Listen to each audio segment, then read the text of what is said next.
Next is cranial cavity. In cranial cavity, there are dural folds, dural venous sinuses. Okay, all of them are present, and I'm going to teach you about the cavernous sinus, and it is one of the most important university question. It is a large venous space which is situated on the either side of the body of the sphenoid, and its interior is divided into lots of lobules, like small spaces by trabeculae.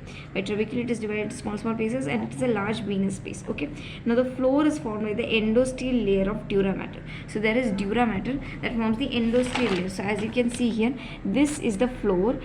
So this is formed by the endosteal layer of dura mater. This is the endosteal layer of dura mater. And then the lateral wall, roof, and the medial wall is formed by the meningeal layer. So as you can see, this is the lateral wall, this is the roof, and this is the medial wall. So the floor is formed by endosteal layer.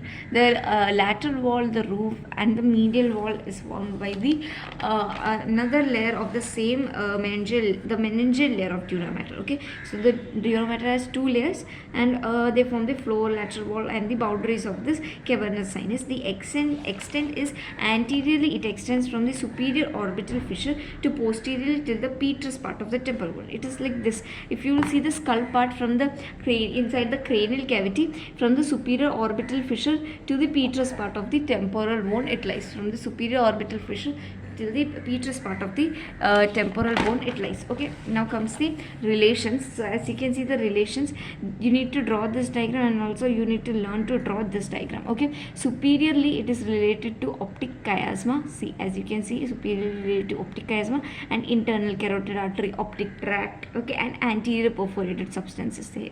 Okay, so anterior perforated substance, optic tract, optic chiasma, and internal carotid artery.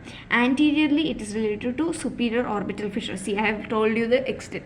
And then posteriorly it is related to petrous part of the temporal bone, and then inferiorly it is related to foramen lacerum. Okay, you know foramen lacerum. Inferiorly it is related to foramen lacerum. Medially it is related to the sphenoidal air sinus and pituitary gland. Laterally, see, this is sphenoidal air sinus and pituitary gland. Okay, and then laterally it is related to, of course, just remember, laterally, if it is related to the petrous part of the temporal bone, then definitely it will be related, I mean it is extending from there till there. Okay, so definitely it will be related to the temporal lobe. So trigeminal ganglion and the temporal lobe. Okay, that is laterally it is related. If you can imagine and study, then it is good. Okay, now the structures which are present inside the lateral wall of the of this cavernous sinus is oculomotor nerve, trochlear nerve, maxillary nerve, ophthalmic nerve, and maxillary nerve. Okay, what are the four nerves? Oculomotor, trochlear,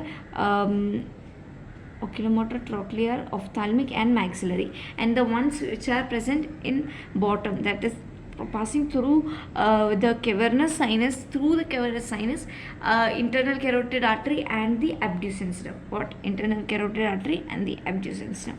Okay, now we are going to learn the classification. So according to the classification there of dural venous sinuses. Okay, I'll be doing that in my next video. Thank you.